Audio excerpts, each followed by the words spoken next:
My friend's mom said, "Don't stay too long." But every second with her felt like a secret worth keeping. It started the way ordinary mornings do, too quiet, too bright. The cafe near the corner of Willow Street smelled like burnt toast and cinnamon, the kind of place that forgets to change the music but remembers your order. She was already there when I walked in, sitting by the window, stirring her coffee even though it was already cold. Mrs. Hale, my best friend's mom. She looked up, smiled once, small but real. "Didn't expect to see you this early," she said. "Couldn't sleep," I told her. "You?" She shrugged, folded the edge of her napkin carefully, then unfolded it again. "Same, I guess." The seat across from her wasn't really mine, but she nodded like it was fine. I sat. The air between us carried the faint hum of old jazz, the kind you don't notice until it stops. We talked about nothing.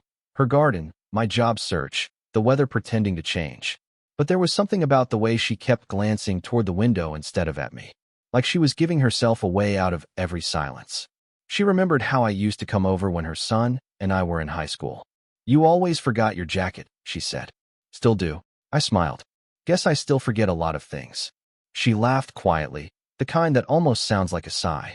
Between her words, there were long pauses. Not the awkward kind, just quiet, like both of us were waiting for something neither of us should say. I watched her fingers trace the rim of her cup. The motion was small, rhythmic. Her nails were chipped, faintly pink. She caught me looking once, smiled again, softer this time. "You've grown up," she said. "It feels strange hearing that from you." "Why?" "Because I still remember you yelling at me for muddy shoes." She tilted her head. "I still might, if you walk in with them." That made her laugh, really laugh, and I wished the sound would stay in the room a little longer. We talked until her phone buzzed. A message from her son, my friend. She read it, turned the screen face down. "He'll be home soon," she said. I nodded, but didn't move. Outside, the light shifted. Her reflection in the glass looked younger somehow, or maybe just freer. "I should go," I said finally. She didn't stop me, just folded that same napkin again, slower this time, corners neat and deliberate. "Don't stay too long next time," she said with a small smile. I stood there a second longer than I should have. Her eyes flicked up, met mine, brief, unsure, but it lingered. On the walk home, I kept thinking about how she'd said it. Not a warning, not really. More like a question she didn't want answered. That night, I stared at my phone for too long. Typed a message. "Thanks for the coffee today." Deleted it. Typed again. "It was good seeing you." Deleted that too. Then, just before midnight, my phone buzzed.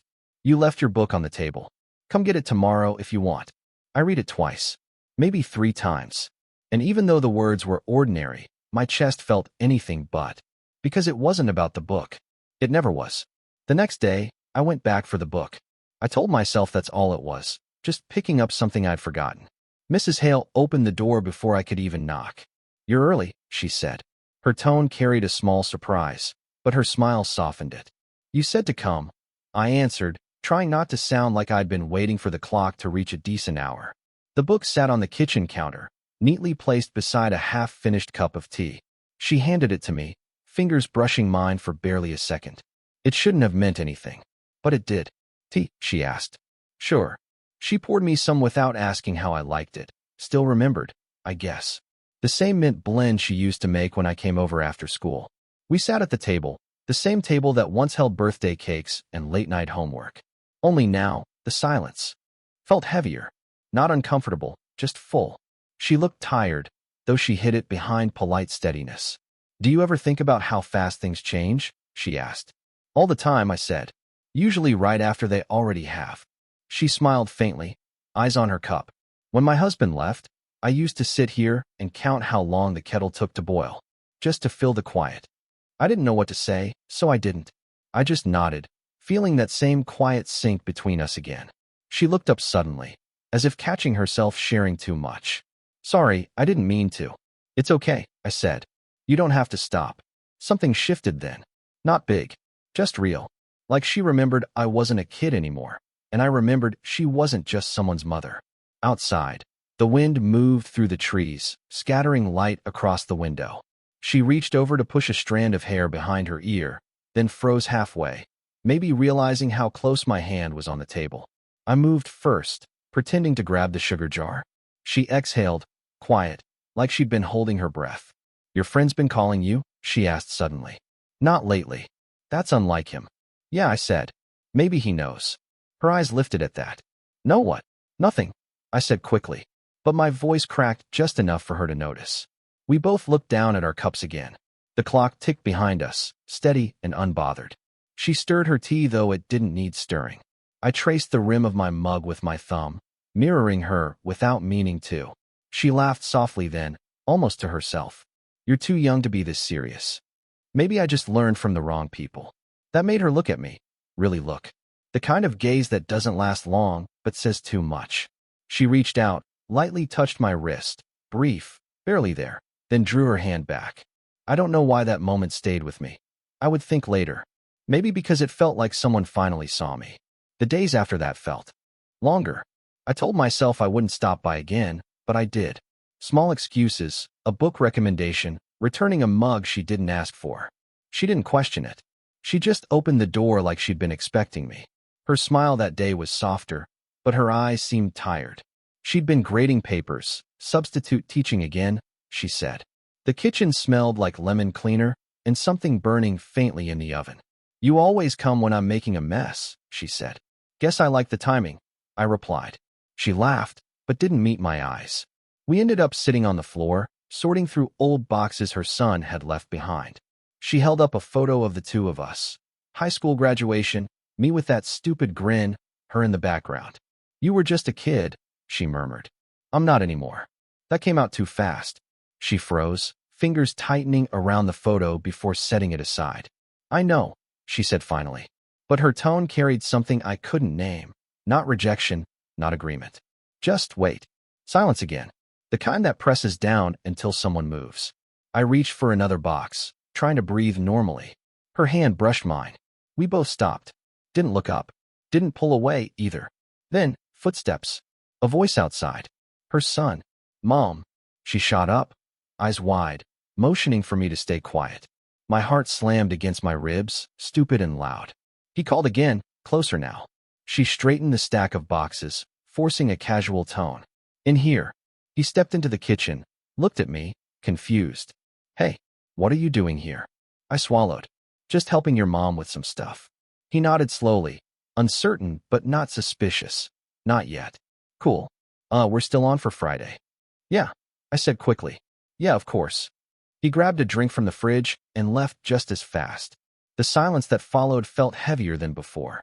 Mrs. Hale sat back down slowly, pressing her palms against her knees. "That was close," she said under her breath. "Too close."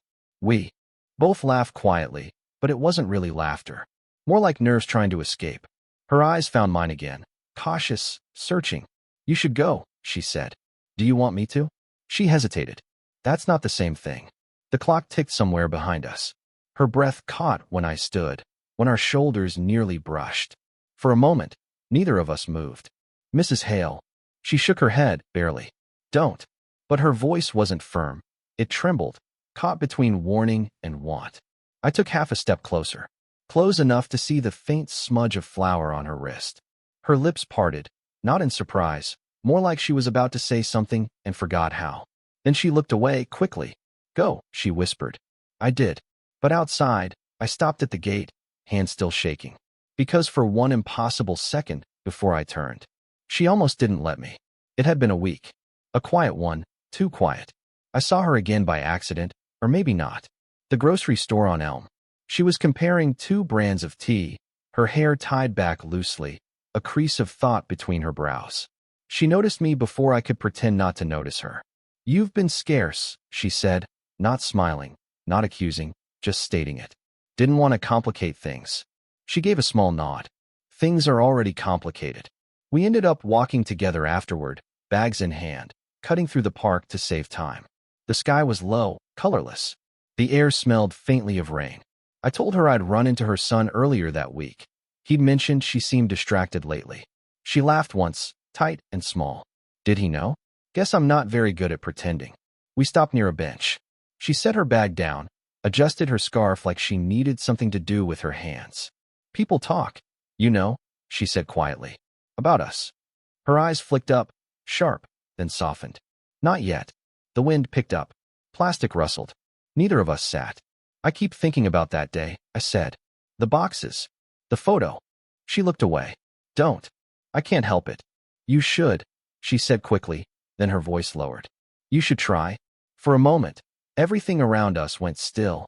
The sound of traffic far off, the faint hiss of leaves. You think this is nothing? I asked. I think this is dangerous. Her words hit harder than she meant. She must have seen it, because she took a slow breath, like she wanted to soften them. I'm twice your age, she said, almost to herself. Your friend's mother. You shouldn't even be standing here with me. And yet you're not walking away. That made her glance up again, startled, maybe, by how steady my voice was. She tried to smile, but it didn't reach her eyes. You don't know what this would cost. I don't care, I said quieter. Do you? Her lips parted. A sound, a thought, something caught there. She looked down at her hands, fingers tightening around the bag handles. I care too much, she said finally. That's the problem. Silence. The kind that hurts. She sat down on the bench, shoulders low. I sat beside her, leaving space that felt too small and too big all at once. I keep imagining what it would be like, I said softly. She didn't ask what. Maybe she already knew. Then she turned, slow, deliberate. Her gaze met mine, steady this time. There was something raw there, something tired. I can't keep pretending this doesn't mean anything, she whispered. But I don't know what it's supposed to mean, either. Rain began to fall, soft, hesitant drops. She didn't move. Neither did I. I think we both knew something had already shifted. Something that couldn't quite be undone. But the question still hung there, between us. Was it worth it? The next few days felt hollow, like someone had turned the sound down on everything. She stopped replying to messages. Not that there were many, just a "did you get home okay?" left on read, a few dots that never turned into words. I told myself to let it go, that she was right, that distance would fix whatever we had started to break open. But I still passed by her street on my way to work, pretending it was the fastest route. Her curtains were drawn now. Even the light inside her house seemed quieter. One afternoon, I saw her outside the florist's, talking to someone, a man in a gray coat. He was older, confident, familiar in the way people are when they've been part of someone's story longer than you have. She laughed at something he said. Not the tired, polite kind, the easy kind. It shouldn't have hit me the way it did. But it did. That night, I almost called her. I even typed the number twice, then deleted it. A few days later, she texted, "Could you stop by sometime this week? Need help moving a few things." I went, of course I did. She opened the door like nothing had happened. Same soft tone, same faint smell of mint and paper. But something in her was different. Distant, almost rehearsed. "Sorry about the other day," she said. "Been sorting things out." "With him?" I asked, before I could stop myself. She froze, then smiled, small, unreadable. "He's my ex-husband. He's back in town for a while." Oh, it came out flat. Too careful. She walked past me, setting down a box near the hallway. "He wants to talk. Closure, maybe. Is that what you want?" Her hand stilled. "I don't know." We moved furniture after that, quietly, efficiently, like two people pretending the air wasn't full of everything they weren't saying. Once, our fingers brushed while lifting a box, and she pulled away fast, murmuring an apology that didn't sound like one.